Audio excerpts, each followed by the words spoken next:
இன்றைக்கு மிக பரபரப்பாக பேசப்படுகிற ஒரு செய்தி என்னன்னு கேட்டா, அமெரிக்காவுடைய F-35 விமானங்களில் ஒன்றை சுட்டு வீழ்த்தி இருக்கிறார்கள். சுட்டு வீழ்த்தியதனுடைய புகைப்படம், காட்சிகள், வீடியோ காட்சிகள் வெளியிடப்பட்டிருக்கிறது. குறிப்பாக அந்த வீழ்த்தப்பட்ட விமானத்தினுடைய உடைந்த பாகங்களுடைய காட்சிகள் எல்லாத்தையுமே தஸ்னீம் நியூஸ் ஏஜென்சி வெளியிட்டுட்டாங்க. இன்றைக்கு IRGC வெளியிட்டிருக்கக்கூடிய அறிவிப்பு பிரகாரம் அமெரிக்க படைகளுக்கும் ஈரானுடைய கிரவுண்ட் போர்சஸுக்கும் இடையில மிக கடுமையான சண்டைகள் நடந்து கொண்டிருக்கிறது. சொல்ல போனால் இந்த யுத்தம் ஆரம்பிச்சதிலிருந்து முதல் தடவையாக கிரவுண்ட் போர்சஸ் நேரடியாக அமெரிக்க போர்சஸோட சண்டை பிடிக்கிறாங்கன்னு கூட சொல்லலாம். இன்றைக்கு இன்னும் ஒரு முக்கியமான தாக்குதலை நடத்தி இருக்கிறாங்க ஈரான். அதாவது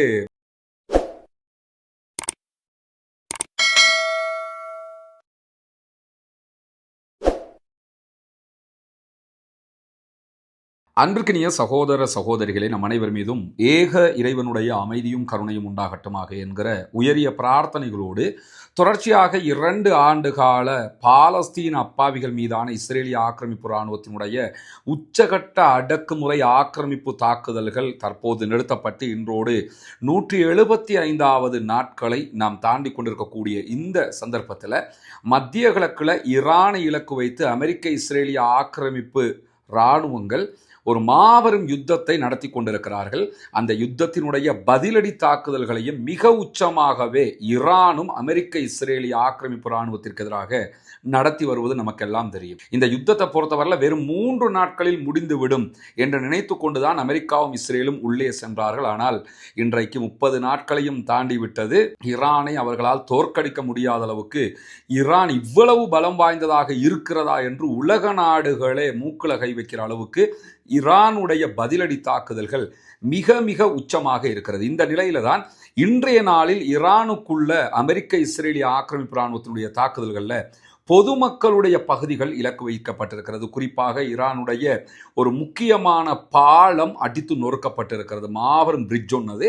அந்த பிரிட்ஜை மொத்தமாக தகர்த்திருக்கிறது இஸ்ரேலிய அமெரிக்க ஆக்கிரமிப்பு இராணுவங்கள். அதற்கு பதிலடியையும் ஈரான் உடனடியாக வழங்கி இருக்கக்கூடிய சூழல்ல இன்றைக்கு மிக பரபரப்பாக பேசப்படுகிற ஒரு செய்தி என்னன்னு கேட்டா, ஏற்கனவே நமக்கு தெரியும் மார்ச் மாதம் 11ஆம் தேதின்னு நினைக்கிறேன் கரெக்டாக ஈரான் அமெரிக்காவினுடைய F-35 விமானங்களில் ஒன்றை சுட்டு வீழ்த்தி இருக்கிறோம் என்கிற செய்திகளை அறிவித்திருந்தார்கள். ஆனால் அமெரிக்கா என்ன சொன்னாங்கன்னா, எங்களுடைய விமானத்தின் மேலே அட்டாக் நடந்திருக்குது, அது ஃப்ரெண்ட்ஷிப் அட்டாக். எல்லாத்துக்கும் என்ன சொல்லுவான்னு கேட்டால் அவனுக்கு அடி விழுந்திருக்கும். ஃப்ரெண்ட்ஷிப் அட்டாக்னு ஒரு பேரை சொல்லுவாங்க. எங்களுடைய இராணுவமே தவறுதலாக எங்கள் விமானத்தை சுட்டுல விழுத்துட்டாங்க அப்படின்ற மாதிரி சொல்லிடுவாங்க. இந்த மாதிரி சொல்லி ஈரானிடத்திலிருந்து வாங்கின அடியை மறைக்கிறதுக்காக இந்த வார்த்தைகளை அமெரிக்கா பயன்படுத்தி வந்தது.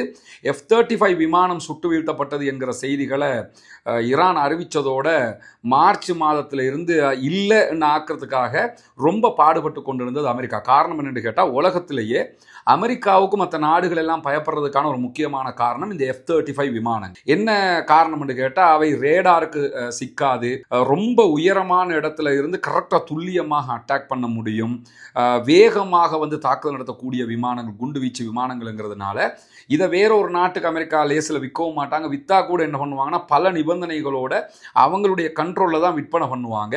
மத்திய கிழக்கில் இஸ்ரேலுக்கு மட்டும்தான் இதை விற்பனை பண்ணியிருக்கிறாங்க இதுவரை. இப்படியான ஒரு சூழலில் தான் இன்றைய தினம் மிக கரெக்டாகவே ஒரு செய்தியை உலகமே ஆச்சரியப்படுற அளவுக்கு ஈரான் மிக தெளிவாக வெளியிட்டாங்கன்னு கேட்டால், அமெரிக்காவுடைய F-35 விமானங்களில் ஒன்றை சுட்டு வீழ்த்தி இருக்கிறார்கள். சுட்டு வீழ்த்தியதனுடைய புகைப்படம், காட்சிகள், வீடியோ காட்சிகள் வெளியிடப்பட்டிருக்கிறது. குறிப்பாக அந்த வீழ்த்தப்பட்ட விமானத்தினுடைய உடைந்த பாகங்களுடைய காட்சிகள் எல்லாத்தையுமே தஸ்னீம் நியூஸ் ஏஜென்சி வெளியிட்டுட்டாங்க.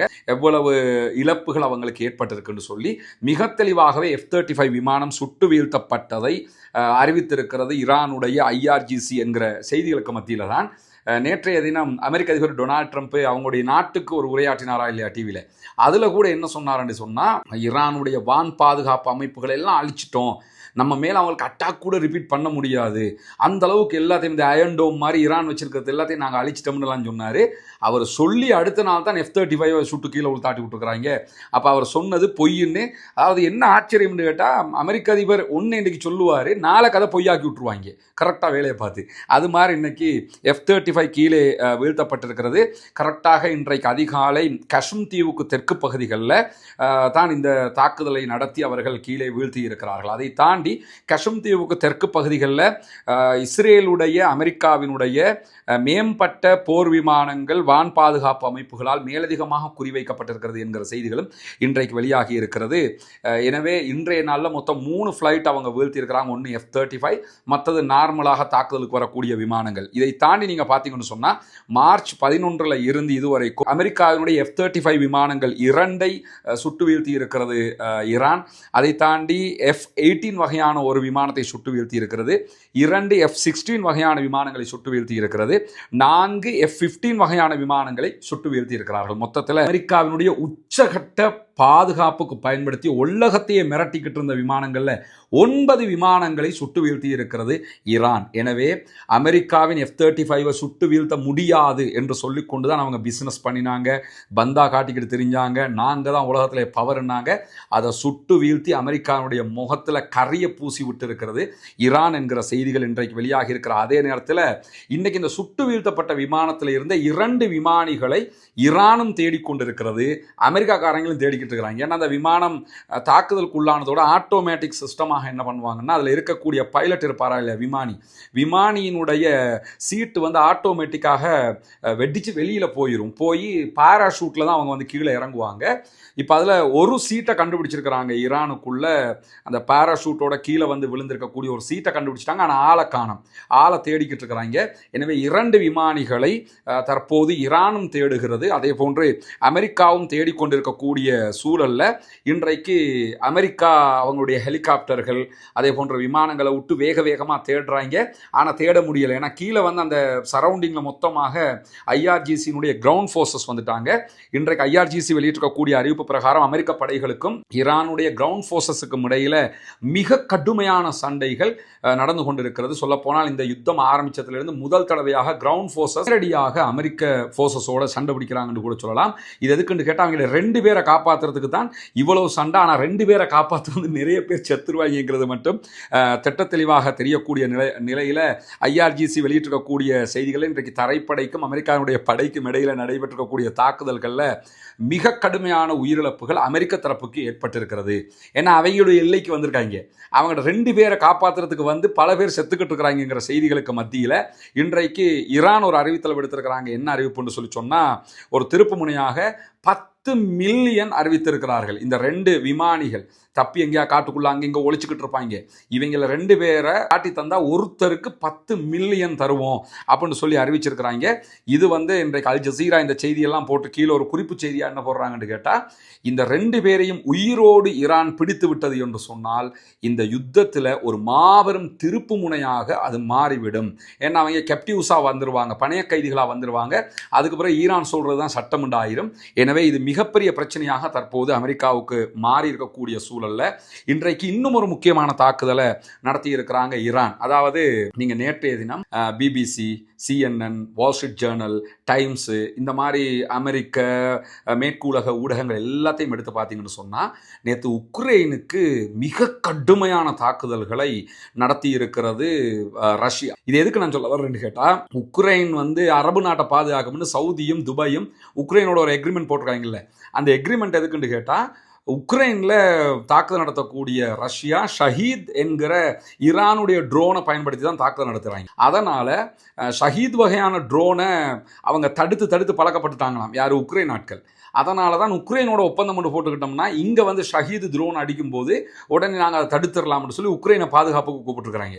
இதில் காமெடி என்னன்னு கேட்டால், உக்ரைன் மேலே ஷஹீத் ட்ரோன் அட்டாக் நடக்குது, அதை கூட உக்ரைனால் தாக்குப்பிடிக்க முடியலை. நேற்று மிக கடுமையான அழிவுகள் உக்ரைனுக்குள்ளே ஏற்பட்டிருக்கு. அது ஒரு செய்தி. அதை தாண்டி பார்த்தீங்கன்னா இன்றைக்கு ஈரான் புது வகையான ஒரு ட்ரோனை பயன்படுத்த ஆரம்பிச்சிருக்காங்க. ஷஹீதை தாண்டி இன்னொரு வகையான ஒரு ட்ரோனை பயன்படுத்த ஆரம்பிச்சிருக்கிறாங்க. அராஸ் 2 என்று சொல்லக்கூடிய ஒரு ட்ரோன். இந்த ட்ரோனில் அவர்கள் அனுப்பிய ட்ரோன்களில் ஒரு பேரொன்றை எழுதியிருக்கிறாங்க. அதுக்கு ஈரானுடைய மகள் என்று சொல்லி ஹெல்மா என்று சொல்லி ஒரு பேரை போட்டு தான் இந்த ட்ரோனை அனுப்பியிருக்கிறாங்க. அமெரிக்காவினுடைய படைகளுக்கு எதிராக, குறிப்பாக அமெரிக்காவினுடைய இந்த F-35 விமானங்களை ஆப்ரேட் பண்ணக்கூடிய விமானிகள் தங்கியிருக்கக்கூடிய பகுதிகள் மேலே அட்டாக் நடந்திருக்குது. அந்த அட்டாக்ல எழுதப்படுற இந்த ஹெல்மாங்கிறது யாருன்னு கேட்டால், இந்த பிள்ளை கடந்த மார்ச் 26 அமெரிக்காவினுடைய ஒரு தாக்குதலில் தப்ரீஸ் என்கிற பகுதிகளில் ஈரானில் அமெரிக்காவினுடைய குண்டு வீச்சில் இந்த பிள்ளை தன்னுடைய தாய், தந்தை, சகோதரன், சகோதரி எல்லாரையுமே இழந்து அனாதையாக நிற்கக்கூடிய ஒரு பிள்ளை. அந்த பிள்ளைக்கு அந்த பிள்ளோட பேரில் ட்ரோனை இன்றைக்கு அனுப்பியிருக்கிறாங்க. ஐரிஷ் 2 என்று சொல்லக்கூடிய ட்ரோன் மூலமாக இன்றைக்கு தாக்குதல் நடத்தப்பட்டிருக்கு. அந்த குழந்தையினுடைய 18 மாத குழந்தை அது. அந்த குழந்தையோட பேரில் தான் இந்த அட்டாக்கை அவங்க பண்ணியிருக்கிறாங்க. இதுலேருந்து நம்ம என்ன பண்ணணும்னு கேட்டால், ஷஹீது ட்ரோனை தடுக்கிறதுக்காக உக்ரைன்கிட்ட போய் உதவி தேடினாங்க. இப்போ ஐரிஷ் 2 சொல்லி ஒன்று அடிக்க ஆரம்பிச்சிருக்காங்க. இதுக்கு எவன்கிட்ட போய் உதவி தேடப்படுறாங்கிறது தெரியலை.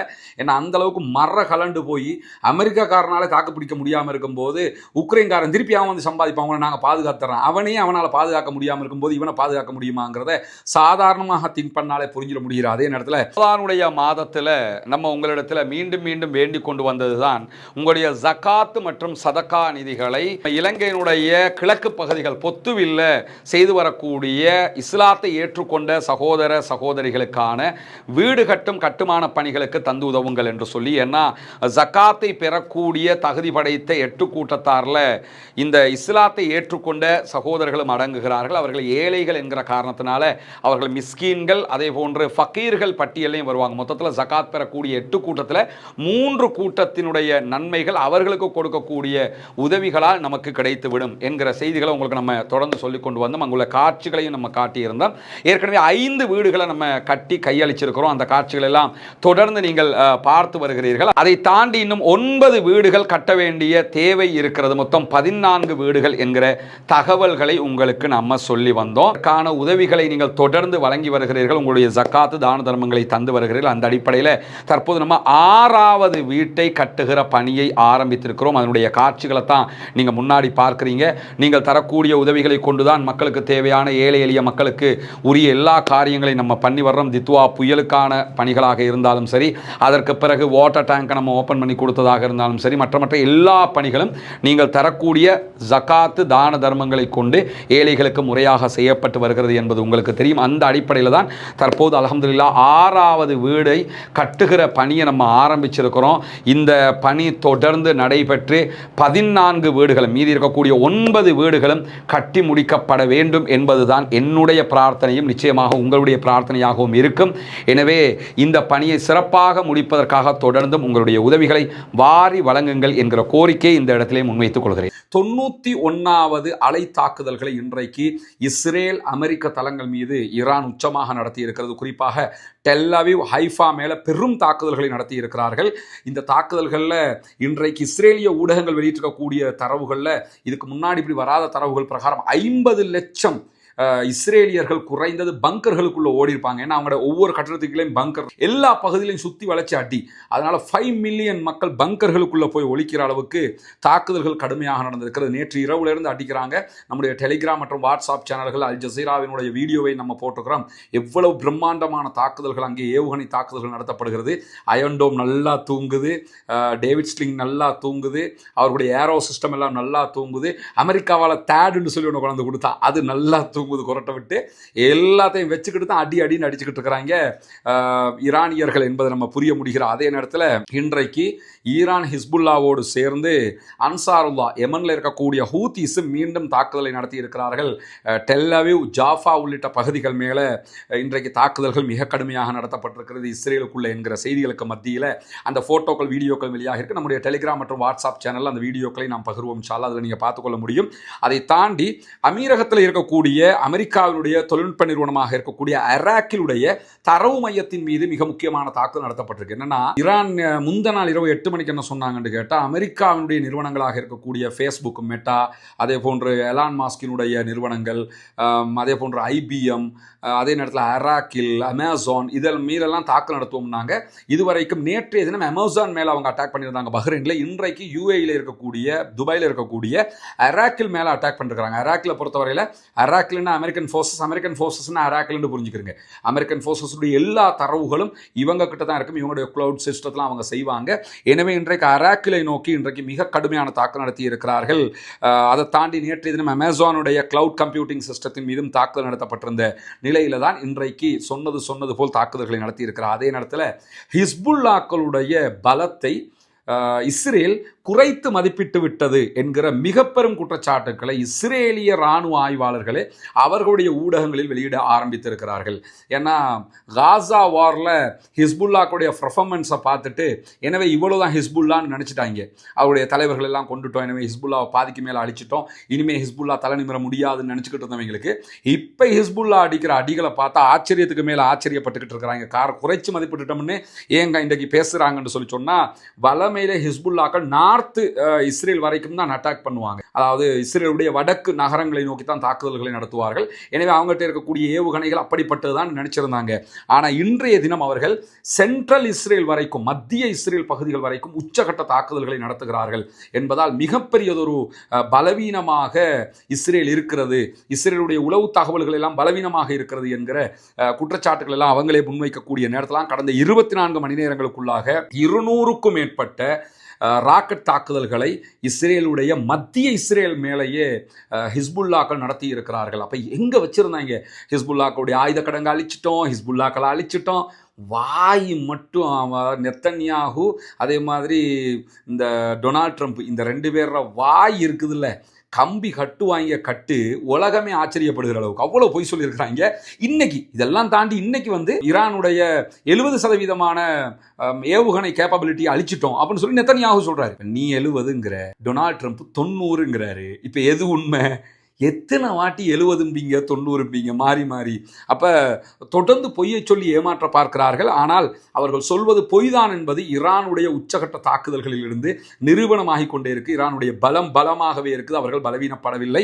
ஹிஸ்புல்லாக்கள் மிக உச்ச தாக்குதல்களை நடத்துகிறார். அதே நேரத்தில் இன்றைக்கு அமெரிக்கா ஈரானுக்குள்ள அவர்களுடைய பாலங்கள் மேலெல்லாம் தாக்குதல் நடத்தினதோட அமெரிக்காவுடைய மின் உற்பத்தி நிலையங்கள் மீது தாக்குதல் நடத்துவோம் என்கிற எச்சரிக்கையை ஈரான் விடுத்தது மட்டுமல்லாமல் இன்றைக்கு 91க்கு பிறகு 92வது அலை தாக்குதல் நடத்தினாங்க. அந்த தாக்குதல்களில் அமெரிக்காவுடைய முக்கிய ரேடார் மையங்கள், கடற்படை சொத்துக்கள் மேலே எல்லாம் தாக்குதல்களை உச்சமாக நடத்தியிருக்கிறார். ஈரானுக்கு கடற்படையே இல்லை, ஈரான் கடற்படை தலைவரே இல்லை, இந்தா முடிஞ்சு அந்தா முடிஞ்சுண்டாங்க. இதெல்லாம் கேட்டு இப்போ நமக்கெல்லாம் புளிச்சு போயிடுச்சு. அந்த அளவுக்கு அடி. அதை தாண்டி இன்றைக்கி பார்த்தீங்கன்னு சொன்னால் குவைத் பஹ்ரைன் மேலே மீண்டும் அட்டாக் பண்ணுகிறது ஈரான் என்கிற செய்திகளை நீங்கள் பார்க்க முடியும். குவைத், பஹ்ரைன், ஜோர்டான் ஆகிய நாடுகளுடைய பல பகுதிகளுக்கு இன்றைக்கு ஆளில்லா விமான தாக்குதல்களை நடத்தி இருக்கிறார்கள். குறிப்பாக இஸ்பஹான், அதே போன்று குஷஸ்தானில் இருக்கக்கூடிய ஈரானுடைய தொழிற்சாலைகள், இரும்பு ஃபேக்ட்ரி, அதே போன்று ஹெராஜில் இருக்கக்கூடிய B1 என்கிற ஒரு பாலம், ஏற்கனவே நம்ம சொன்ன பாலம், இந்த பாலங்கள் மேலே எல்லாம் இன்றைக்கு தாக்குதல்களை நடத்தி இருந்தது அமெரிக்க இஸ்ரேலிய ஆக்கிரமிப்பு இராணுவம். அதற்கு பதிலடியாக இன்றைக்கு ஈரான் நடத்தி இருக்கக்கூடிய தாக்குதல்களில் குவைத்தில் இருக்கக்கூடிய அரிஃப் ஜான் என்கிற தளத்தில் இருக்கிற அமெரிக்காவினுடைய கவசப்படை அணி மீது தாக்குதல்களை உச்சமாக நடத்தி இருக்கிறது ஈரான். இதில் பல பேர் கொல்லப்பட்டிருக்கிறார்கள் என்கிற செய்திகளை வெளியிட்டிருக்கிறார். அதே நேரத்தில் அமெரிக்காவுடைய இராணுவ தொழிற்சாலைகளுக்கு ஆதரவளிக்கக்கூடிய பஹ்ரைனில் இருக்கக்கூடிய மிகப்பெரிய அலுமினியம் ஃபேக்டரி மேலே, உருக்கு ஆலையின் மேலையும் இன்றைக்கு உச்சகட்ட தாக்குதல்களை நடத்தி இருக்கிறார்கள். ஈரானில் இருந்து IRGC படைப்பிரிவு என்கிற செய்திகளும் வெளியாகி இருக்கிறது. மொத்தத்தில் ஈரானியர்களை நாங்கள் இந்தா முடிச்சிருவோம்னுக்கிட்டு போனவங்களை ஒவ்வொரு நாளும் முடிச்சுக்கிட்டே இருக்கிறாங்க ஈரான்காரங்கிறது மட்டும் தெரியுது. இந்த யுத்தம் முடிந்து விட்டால் ஈரான் உலக வல்லரசுகளில் ஒன்றாக தலை தோங்க போகிறது என்பது மட்டும் நிச்சயமாக இருக்கிறது. அதே நேரம் நம்ம இன்றைக்கு நம்முடைய ரஸ்மின் மைசி நியூஸ் என்கிற தளத்தில் ஒரு வீடியோ, முக்கியமான ஒரு வீடியோ போட்டிருக்கோம். பாக்கா சகோதரர் கட்டாயம் பாருங்க. என்னன்னா, பிரான்சினுடைய அதிபர் இமானுவேல் மெக்ரான் அமெரிக்க அதிபர் டொனால்ட் ட்ரம்ப்புக்கு சொல்லியிருக்கக்கூடிய ஒரு பதில். அவருக்கு நாகரிகம் கிடையாது, அவருக்கு கண்ணியம்ங்கிறதே அவருக்கு கிடையாது, எனவே அவருக்கெல்லாம் பதில் சொல்வது சுத்த வேஸ்ட்டு. அவர் கொஞ்சம் வாயை பொத்திக்கிட்டு இருந்தாலே போதும். அவர் பேசியே தான் ஒரு முரண்பட்டு பேசுகிறவங்கிறத காட்டிக்கிட்டே இருக்கிறாரு. அதே மாதிரி இந்த ஹொர்முஸுக்குள்ளே வாங்க எங்களை சண்டை பிடிங்கிறாரு. எங்களுக்கு தைரியம் இருக்குது, அது வேற. ஆனால் ஹொர்முஸ்குள்ளே வர அளவுக்கு தைரியம் கிடையாது. ஹொர்முஸ்குள்ளே உங்கள் யுத்தத்தில் நாங்கள் பங்காளியாகி நாங்கள் ஈரானை பகைச்சுக்கொள்ள விரும்பலைங்கிறதெல்லாம் தெளிவாக சொல்லியிருக்கிறாரு. ஒரு கடுமையான ஒரு பதிலடியாக அந்த பதிலடி இருக்குது. அதில் என்னெல்லாம் சொன்னாருங்கிறத தனி வீடியோவாக போட்டிருக்கோம். பாக்கா சகோதரர் அதை பார்த்துக் கொள்கிறார். அதே நேரம் இந்த ஈரானுக்குள்ள எங்கேயாவது F-35 விமானங்களுடைய விமானிகள் எங்கேயாவது ஒழிச்சுக்கிட்டு இருப்பாங்க, அவங்கள கண்டுபிடிச்சு கொடுத்தா பெருந்தொகை பணம் தருவோம் இருக்காங்க. அதில் நம்ம அந்த முன்னாடி வீடியோவில் சொல்லும்போது 10 மில்லியன் சொன்னோம், 10 பில்லியன், 10 மில்லியனில் 10 பில்லியன் தருவோம் இருக்கிறாங்க. அந்த அளவுக்கு மிகப்பெரிய ஒரு தொகையை அறிவிச்சிருக்கிறாங்க. அந்த நாட்டு காசு இந்த அளவுக்கு தற்போது அமெரிக்காவுடைய 2 விமானிகள் வலை வீசி தேடப்படுகிற அளவுக்கு நிலைமை மாறி இருக்கிறது. பாவம் அமெரிக்க அதிபர் டொனால்ட் ட்ரம்ப் தான் சொல்லணும். ஏன்னா அந்த பெஞ்சமின் நெத்தன்யாஹூட பேச்சை கேட்டு அந்த ஆள் கோர்த்து விட்டான், இந்த ஆள் வந்து மாட்டிக்கிட்டான். இப்போ சொல்லுவாங்கல்ல, மெல்லவும் முடியலை துப்பவும் முடியலை, இந்த மாதிரி மாட்டிக்கிட்டு முடிக்கக்கூடிய நிலையை பார்க்க முடிகிறது. தொடர்ந்து இணைந்திருங்கள் ரஸ்மின் டாக்ஸ் ஆகிய 2 சேனல்களோடு நம்முடைய இந்த அப்டேட்டடான செய்திகள், உண்மை செய்திகளை உங்களுக்கு கொண்டு வந்து தருவதற்கு தயாராக இருக்கிறோம். ஒவ்வொரு நாளும் புதிய புதிய செய்திகளோடு நம்ம உங்களை வந்து சந்திக்கிறோம். ஆக்கிரமிப்புகள் நீக்க வேண்டும், ஆக்கிரமிப்பாளர்கள் ஓய வேண்டும், ஈரானிய அப்பாவிகள் மீதான ஆக்கிரமிப்பு தாக்குதல்கள் நிறுத்தப்பட்டு மத்திய கிழக்கிலே அமைதி திரும்ப வேண்டும், பாலஸ்தீன சகோதரர்கள் நம்மை போன்று சுதந்திரமான மக்களாக வாழ வேண்டும் என்கிற உயரிய பிரார்த்தனைகளோடு ஆக்கிரமிப்பாளர்களுக்கு எதிராக தொடர்ந்தும் ஜனநாயக ரீதியாக குரல் எழுப்புவோமாக. வாஹர் தஅவானா அல்ஹம்துலில்லாஹி ரப்பில் ஆலமீன்.